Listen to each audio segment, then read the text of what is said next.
Bonsoir. Je vous présente le Jiken Furansu 2018. Voici l'appareil en question. Attendez, hop là. Il s'agit d'un modèle de microscopie à force atomique basé sur le changement de fréquence, appelé en anglais FM-AFM. Frequency Modulation Atomic Force Microscopy.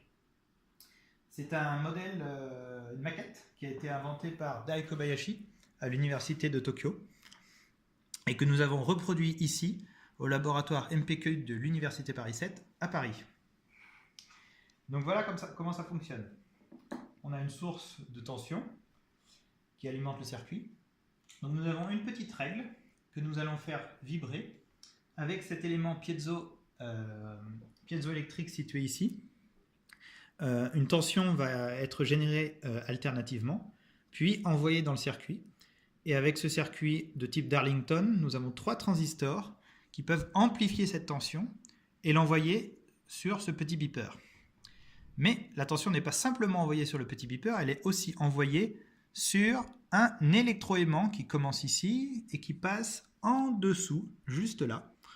Voilà. Cet électroaimant va recevoir une tension alternative et avec le courant qui circule à l'intérieur, va créer une aimantation alternative qui va attirer ce petit aimant permanent, toutes les oscillations détectées par la règle. Donc du coup, la règle va self-osciller à la fréquence détectée, à sa fréquence naturelle de vibration. Donc on va voir si ça fonctionne.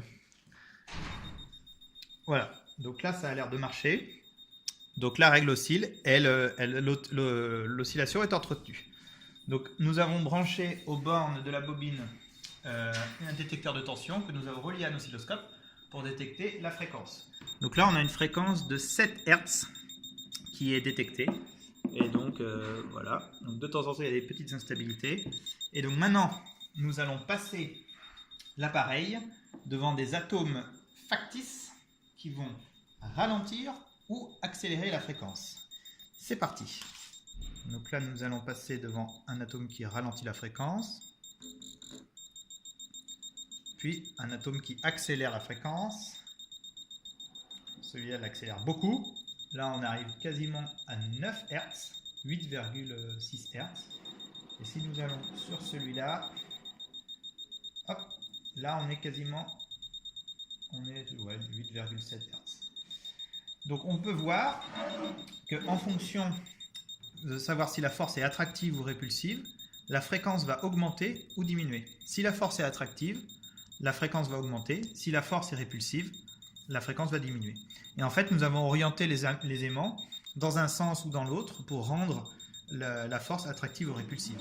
Et bien sûr, le petit secret, c'est de rajouter des aimants au bout de la règle, ici.